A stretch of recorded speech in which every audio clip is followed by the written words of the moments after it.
Good morning student, welcome to my channel. बेटा आज date है 2 अक्टूबर, क्लास 9th के लिए साइंस की वर्कशीट आई है, वर्कशीट नंबर 39। चलिए स्टार्ट करते हैं। आज की वर्कशीट में हम पढ़ेंगे गति का पहला नियम, बल तथा गति के नियम।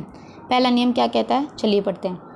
न्यूटन की गति का ये पहला नियम है, ठीक है। न्यूटन की गति का पहला नियम क्या है?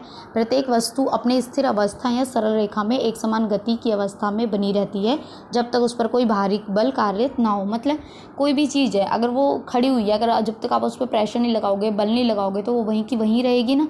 और कोई वस्तु चल रही है तो आप उस पर फोर्स लगा के उसे रोकोगे नहीं तो वो चलती ही रहेगी, ठीक है। तो ये आपके न्यूटन का गति का पहला नियम है। इसे जड़त्व भी कहते हैं, जड़त्व का नियम भी कहते हैं। किसी भी वस्तु का वह प्राकृतिक गुण जो उसकी विराम या गति की अवस्था में परिवर्तन का विरोध करता है वह जड़त्व कहलाता है, ठीक है बेटा। विरोध करता है मतलब अपोजिट होता है। चलती बस में आपने देखा होगा कि जब बस चल रही होती है और लेकिन अचानक से ब्रेक लग जाता है तो तब क्या होता है? तो हम क्या होता है, हम आगे की तरफ होते हैं या पीछे की तरफ होते हैं? देखिए, हमारा जो शरीर का ऊपरी भाग है वो बस के साथ गतिशील होता है, तो वह है बस में ब्रेक लगने पर भी बस की दिशा में क्षण भर के लिए गतिशील रहता है, जिसकी वजह से हम आगे की तरफ, हमें क्या लगता है, आगे की तरफ झटका लगता है, ठीक है। अब अगर बस रुकी हुई है और हम बैठे हुए हैं और अचानक से बस चलने लग जाए तो हमारा जो शरीर है वो किधर जाता है? पीछे की तरफ, झटका महसूस करता है, ठीक है। तो ये सब क्यों करता है? तो ये सब जड़त्व के नियम की वजह से ही ये सब होता है, ठीक है बेटा। चलिए, जड़त्व के बारे में दिया हुआ है, प्रत्येक वस्तु अपनी गति की अवस्था में परिवर्तन का विरोध करती है, ठीक है। विरोध करती है, चल रही है तो रुकने का विरोध करती है। वह अपनी मूल अवस्था को बनाए रखना चाहती है। किसी वस्तु का द्रव्यमान उसके जड़त्व की माप है। भारी वस्तु का जड़त्व हल्की वस्तु की तुलना में अधिक होगा, ठीक है। जो हैवी चीज़ होगी उसका जड़त्व क्या होगा? ज़्यादा होगा, क्योंकि उसे हिलाने के लिए ज़्यादा बल की आवश्यकता होगी।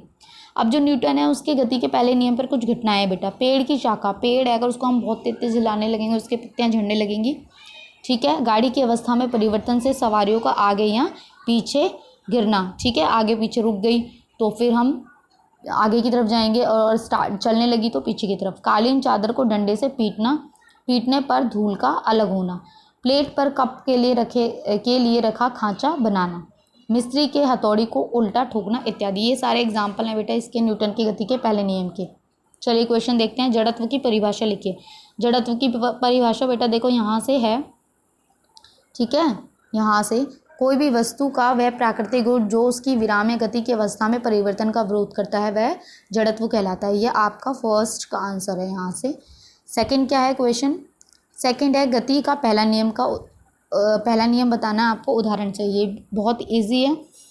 चलिए, पहला नियम है आपका, प्रत्येक वस्तु अपनी स्थिर अवस्था या सरल रेखा में एक समान गति की अवस्था में बनी रहती है जब तक उस पर कोई ब्रेक ना लगे, ठीक है बेटा। सॉरी, आप एग्जाम्पल यहाँ से लिखिएगा, ठीक है। यहाँ से आप एग्जाम्पल लिखिएगा। चलिए क्वेश्चन थर्ड, किसी रुकी हुई बस में अचानक गतिशील होने की स्थिति में उसमें खड़ी सवारियाँ किस तरफ झटका महसूस करेंगी? पीछे की तरफ करेंगे बेटा, ठीक है। ये देखिए यहाँ से है, सवारियाँ पीछे की तरफ झटका महसूस करेंगी, लेकिन सवारियों के शरीर क्षण भर के लिए विराम अवस्था में ही रहते हैं। चलिए, निम्न में से किसका जड़त्व अधिक होगा बेटा? जिसमें आपको पता है, जिसका ये बताया हुआ था, जिसका वजन जो भारी होगी वस्तु उसमें जड़त्व अधिक होगा। तो कार और बस में से किस में ज़्यादा? बस में। साइकिल और मोटरसाइकिल में से मोटरसाइकिल में। ठेला गाड़ी और रेलगाड़ी में से रेलगाड़ी में। बेटा मैंने आंसर्स नीचे आपके लिखे हुए हैं, आप यहाँ से भी नोट कर सकते हैं। यहाँ इससे पहले आप ये लाइन लिख लीजिएगा, उसके बाद ये 3 लाइन लिखिएगा, ठीक है।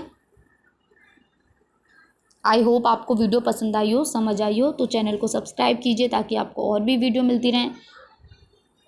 Thank you.